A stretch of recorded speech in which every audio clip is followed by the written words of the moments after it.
मंडळी नमस्कार. शरद पवारांनी एका माध्यमाला मुलाखत देताना एक वाक्य उच्चारलंय आणि ते वाक्य खूप महत्त्वाचं आहे. शरद पवार असं म्हणालेत की आताचा काँग्रेस पक्ष म्हणजे रया गेलेल्या जमीनदारासारखी अवस्था आहे. आता रया गेलेला जमीनदार म्हणजे कसा याची संकल्पना सुद्धा शरद पवारांनी आपल्या मुलाखतीत स्पष्ट केलेली आहे. पवारांचं हे विधान खूप महत्त्वाचं आहे, अत्यंत महत्त्वाचं आहे. याआधी असंच विधान आणखी एका व्यक्तीने केलेलं होतं. ओसाडगावची पाटीलकी असा तो शब्दप्रयोग होता. म्हणजे एका ओसाडगावच्या पाटीलकीला काँग्रेसच्या नेतृत्वाच्या जवळ नेऊन ठेवलं होतं. हे विधान कोण केलं होतं हे आपल्याला चांगलं आठवत असेल. तशी लोकांची विस्मरण शक्ती दांडगी असल्यामुळं आठवतंय की नाही माहीत नाही, त्यामुळे मी सांगून ठेवतो. हे वाक्य आपले आदरणीय विश्वप्रवक्ते खातं कणगिलान गातं इरल्याला असे यांच्याबाबत म्हण आहे बरं का. म्हणजे खातं कणगिलान गातं इरल्याला ही आमच्याकडची एक वेगळी म्हण आहे. थोडं विषयांतर होते पण सांगतो, तुमच्या लक्षात येईल, कन्सेप्ट लक्षात येईल मी संजय राऊतांच्याबद्दल काय म्हणतोय ते. घरामध्ये पूर्वी कणगी होत्या, कणगीमध्ये धान्य ठेवलं जायचं. अशा मोठ्या कणगी असायच्या ज्यात अनेक पोते धान्य साठवून बसायचं. प्रत्येक वेळेला कणगीतून धान्य घेता येणं शक्य नसायचं, म्हणून इरलं असं एक छोटा प्रकार केला जायचा आणि त्या कणगीतून धान्य इरल्यात साठवून ठेवलं जायचं. मग साधारणतः 8 दिवस 15 दिवस महिनाभर पुरेल इतकं धान्य त्या इरल्यामध्ये असायचं आणि मग त्यातून ते धान्य काढून घेऊन त्याचा स्वयंपाक केला जायचा. पण जेव्हा जेव्हा धान्य काढायची वेळ येते ना तेव्हा इरल्याचं आठवण येते. म्हणजे इरल्यातून घे, गहू इरल्यातून घे, ज्वारी इरल्यातून घे. खरं तर काढत असतो कणगीतून आणि नाव घेत असतो इरल्याचं. तसं खातो कणगीला आणि गातो इरल्याला असा ती म्हण आहे. तशी विश्वप्रवक्ते संजय राऊतांच्या विषयात आहे.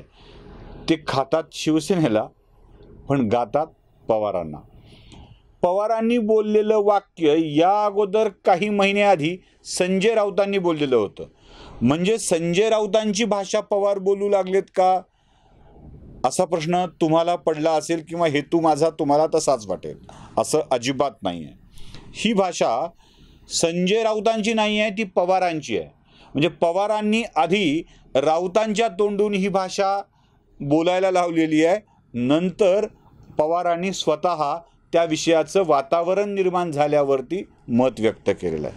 हे वाक्य महत्त्वाचं यासाठी आहे, मी सांगतोय ते महत्त्वाचं यासाठी आहे की काँग्रेसच्या नेतृत्वावर टीका शरद पवार करतात.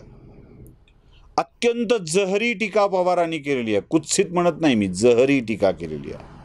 2024च्या निवडणुकीत विरोधी पक्षाचं नेतृत्व कोणाकडे द्यायचं याची चर्चा सुरू झाल्यावर सगळी पक्ष ममता बॅनर्जीकडे बोट दाखवतात आणि काँग्रेस मात्र आमच्याकडं राहुल गांधी आहेत असं सांगतो. मला या नेतृत्वाविषयी बोलताना एक गोष्ट आठवते, एक किस्सा आठवतो असं पवार सांगतात. आणि तो किस्सा ते उत्तर प्रदेशातील जमीनदाराचा सांगतात. ते म्हणतात की या जमीनदाराकडं पूर्वी प्रचंड जमीन होती, शेकडो एकर जमीन होती, महल होतं, हवेल्या होत्या आणि या हवेल्याची डागडुजी करायला उत्पन्नही होतं. पुढे सगळं सरकार जमा झालं, जमीन कमी झाली, ती अक्षरशः शेकडो एकरातून काही एकरावर आली. या हवेल्यांचा त्यांना उपचार ज्यांना व्यवस्थित ठेवता येणं शक्य नव्हतं. आता पडक्या हवेल्या घेऊन ते जमीनदार महोदय आपल्या हवेलीच्या बाहेर येतात आणि म्हणतात की ही जी हिरवळ दिसते ना ती कधी काळी माझ्या मालकीची होती. काँग्रेसची अशीच अवस्था झाली आहे, हे पवारांना सूचित करायचं होतं. काँग्रेसच्या राष्ट्रीय नेतृत्वावर थेट प्रश्नचिन्ह निर्माण करून आता काँग्रेसनं विरोधी पक्षाचा राष्ट्रीय नेता म्हणून दुसरा कोणीतरी चेहरा स्वीकारावा हे पवारांनी ते सुचवलं आहेच आहे. पण राहुल गांधी हे नेता होऊ शकत नाहीत, त्यांना एक्सेप्टन्स मिळू शकणार नाही, हे पवारांनी इंडिया टुडेच्या मुलाखतीत अधोरेखित केलेलं आहे. मला इथेच महत्त्व वाटतंय या मुलाखतीचं. तुम्हाला आठवत असेल याआधी महाविकास आघाडी किती काळ चालणार, महाविकास आघाडीबाबत काय होईल, ही का निर्माण झाली याबाबत काही व्हिडिओमध्ये आपण स्पष्टता केली होती. शरद पवारांना पक्षाच्या नेतृत्वाचं हस्तांतरण करायचं होतं आणि ते सत्तेसहित असायला हवं, म्हणून पवारांनी महाविकास आघाडीची स्थापना करून सत्तेची डोर आपल्या हाती ठेवली, हे एक सांगितलं होतं. दुसरा मुद्दा, महाविकास आघाडी किती टिकेल हे सांगताना यात 2.5 वर्षानंतर काय होणार आहे हे देखील आपण स्पष्टपणे सांगितलं होतं. 2.5 वर्ष सत्तेचा कालावधी पूर्ण होण्याची वेळ आता जवळ आलेली आहे. 28 नोव्हेंबर 2019ला ही सत्ता अस्तित्वात आली होती. 28 नोव्हेंबर 2020ला 1 वर्ष पूर्ण झालं. आता महिना चालू आहे सप्टेंबरचा, म्हणजे 2 वर्ष पूर्ण व्हायला अवघी 2 महिने शिल्लक आहेत आणि पुढची 6 अशी 8 महिने 2.5 वर्षाचा कालावधी पूर्ण होण्यासाठी शिल्लक आहेत. पवारांनी बंडखोरीचं बिगुल वाजवलंय.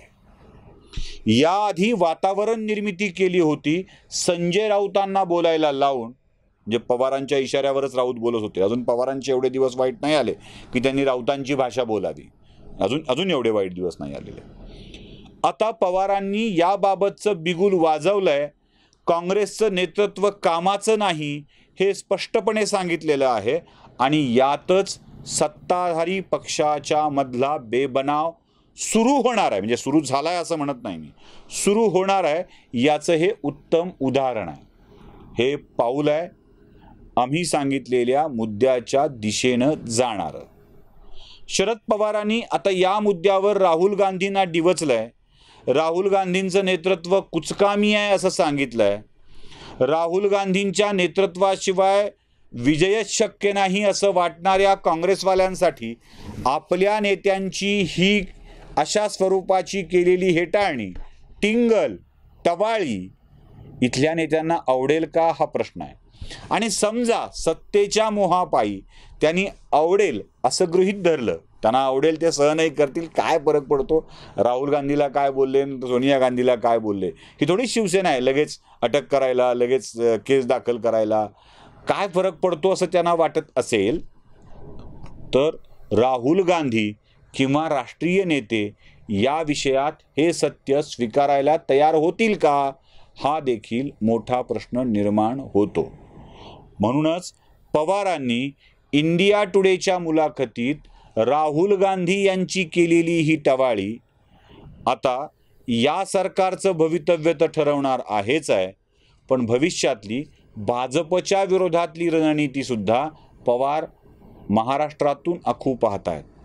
उद्या कदाचित ममता बॅनर्जींना पुढे करून एक नवी आघाडी पवार अस्तित्वात आणू शकतात, हे विसरू नये.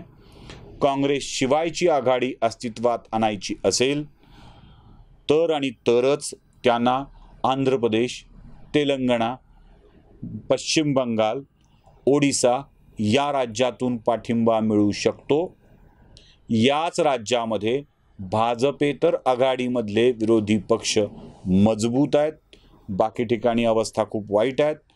काँग्रेससोबत असलेल्या पक्षांची अवस्थासुद्धा खूप वाईट आहे. त्यामुळं राष्ट्रवादी, शिवसेना, तेलंगणा TRS, तेलुगू देसम, तामिळनाडूमधला सत्ताधारी पक्ष, ओडिशामधला सत्ताधारी पक्ष हे तिसऱ्या आघाडीचं गणित सुधरवू शकतात. म्हणूनच पवार त्या दृष्टीनं वाटचाल करत आहेत. हीच वाटचाल या सरकारच्या अस्तित्वामधला खोडा बनू शकते, एवढं तरी सध्या बाकीत आपण वर्तवू शकतो. व्हिडिओ आवडला असेल तर लाईक, शेअर आणि सबस्क्राईब नक्की करा. धन्यवाद.